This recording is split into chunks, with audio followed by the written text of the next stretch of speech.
Welcome to DCTV. I'm Mark Charette, and this is the news you need to know on campus and beyond for Monday, March 31st.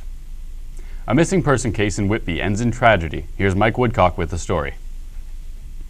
A body, believed to be that of missing Whitby teacher Jeffrey Boucher, was found just after 2 p.m. on Saturday. The body, partially encased in ice, was washed up on the Whitby lakefront near Thixon Road South and Crystal Beach Boulevard. Jeffrey Boucher went missing on January 13th of this year after he went out for a run. On March 17th, Durham police found a chute that had washed up on shore that they believed to belong to Mr. Boucher, but that was their only lead until now. Foul play is not suspected, but local residents have their concerns. It's too strange to it was not a winter storm at that time or what. I mean, what I personally believe is there may be a mischief behind it. It is hard for the family members also that if they have lost somebody, they should know it as soon as possible. Hopefully this discovery will help bring some closure to the Boucher family. For DCTV, I'm Mike Woodcock here at the Whitby Lakeshore. The 52-year-old teacher leaves behind a wife and two teenage daughters. No funeral day has been set. The family is still grieving and has requested privacy. Protecting our blue planet was the focus of this past Saturday as millions of people around the world spent time in darkness for Earth Hour. Here's John Penfold with that story. This past Saturday, the 7th annual Earth Hour occurred between 8:30 and 9:30 p.m. across the globe. The idea behind Earth Hour is to turn off all non-essential electronic devices as a symbol of commitment to the planet. Originally started in Sydney, Australia in 2007, Earth Hour has since become a worldwide movement organized by the Worldwide Fund for Nature. We took to Durham College to speak to students and staff about the event. So one thing that's very good about Earth Hour, it's like you're giving the Earth a break because we sort of live off it. If it was theoretically a person, then you gotta repay it for all you've done for it, because we admittedly kind of abuse it with all our oils and gas and stuff. So Earth Hour is this Sunday, and I think it's not the brightest idea in the world, no pun intended. There's a lot of there's more power sucked in when you turn on lights, so there's a lot more stress on the grid when everybody turns off their lights and then turns on their lights at the same time. And I just don't think it does as much as people think it does. I think Earth Hour is a great idea. I think it's important for people to think about the environmental impact of all of their actions, especially all of the electronics and all of the energy that we're all using every day. So to actually turn off the lights, turn off the TV, turn off the computers, and maybe even talk to each other face to face would be a really important thing to do, and think about what it is that is becoming of the earth and how we can help. Students and teachers alike turned off their electricity this Sunday to support Earth Day. For DCTV, I'm John Penfold at Durham College. President Obama has announced that 6 million Americans have signed up for Obamacare, meeting the administration's goal just days before the March 31st deadline.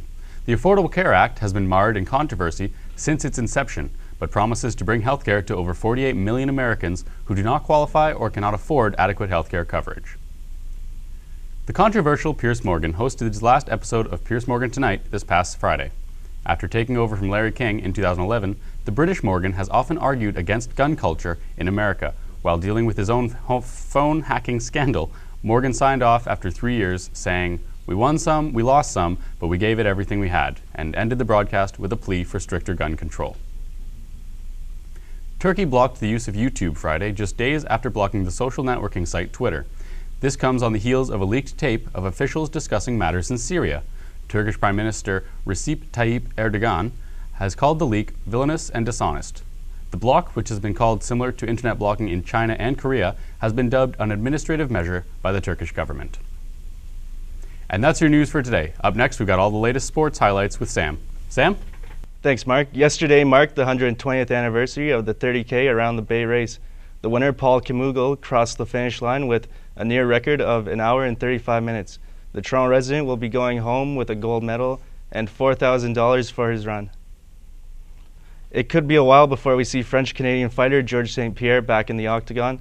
The fighter, who was on a hiatus but working toward a return to the UFC, tore his ACL during training. St. Pierre tweeted, "Tore my ACL in training, surgery in a few days, rehab, pain, hard work, no shortcuts. I will soon be back at 100%. Thanks for the support." Things are looking bleak for the Toronto Maple Leafs with their 8th straight loss in a row. The team can pretty much say goodbye to the Stanley Cup playoffs.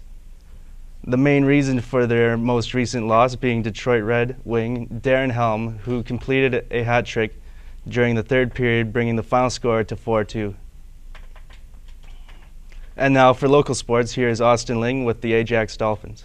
The front of the building may say Whitby Iroquois Soccer Club, but it's been reminding people all across the Durham region that spring is coming. The Ajax Pickering Dolphins recently started practicing here while they waited for the ground to thaw and then reharden again for them.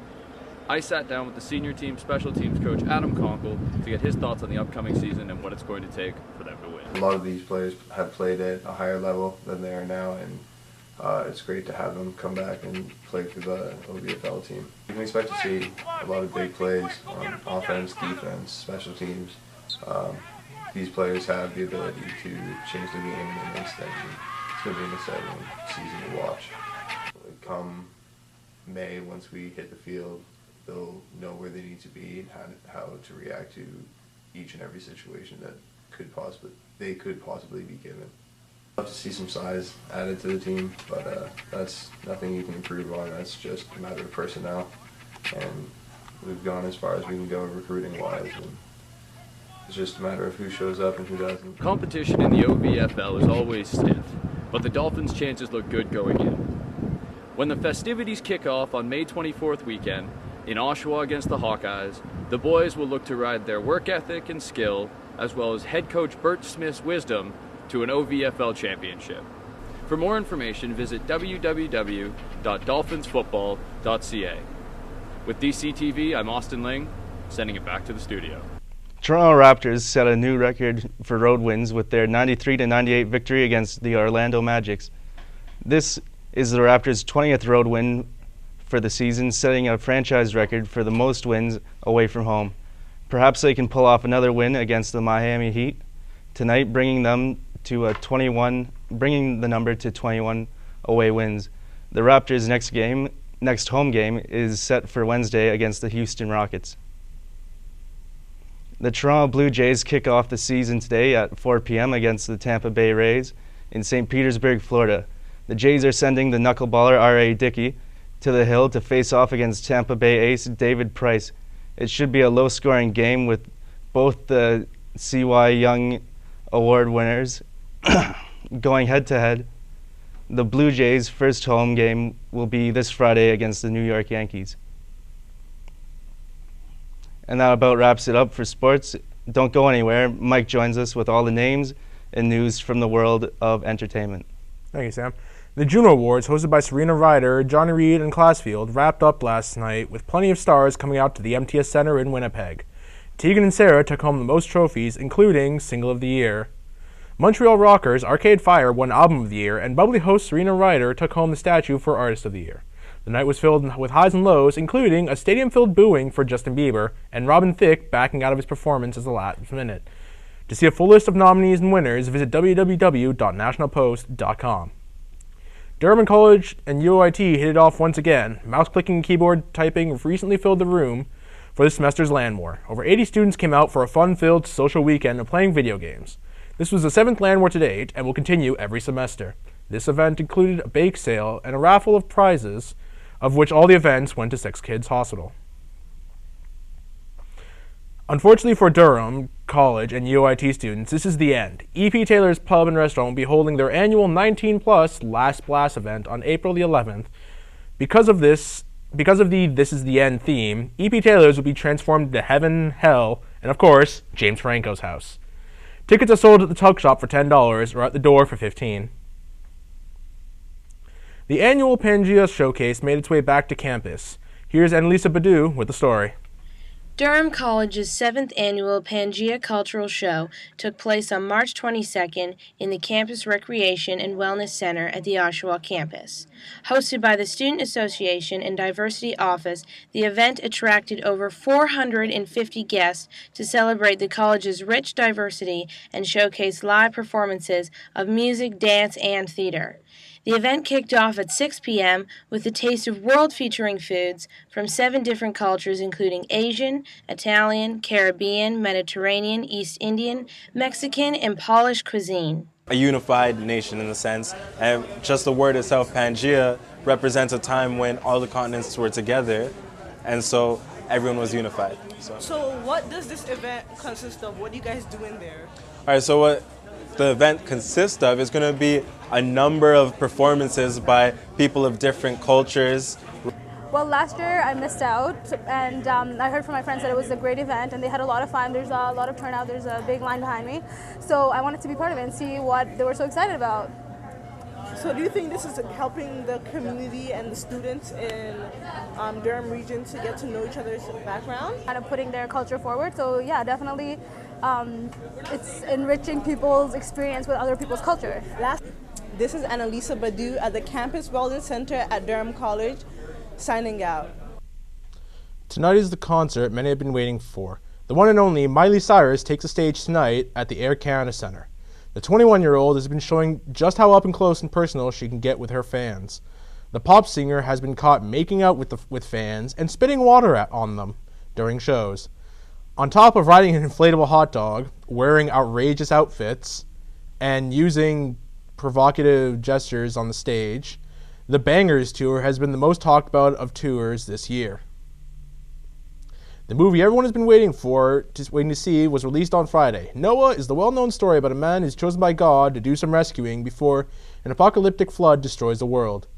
The Paramount film stars Emma Watson, Russell Crowe, and Jennifer Connelly, just to name a few. The film embarked on a successful journey this weekend, bringing in a whopping $78 million worldwide. That's all for your entertainment news. Now back to Mark for the final word. Mark? Thanks, Mike. That is your news on campus and beyond for Monday, March 31st. Be sure to follow us on Twitter at DC Broadcasting or check out our website at dcbroadcasting.ca. Thanks for watching and have a great day.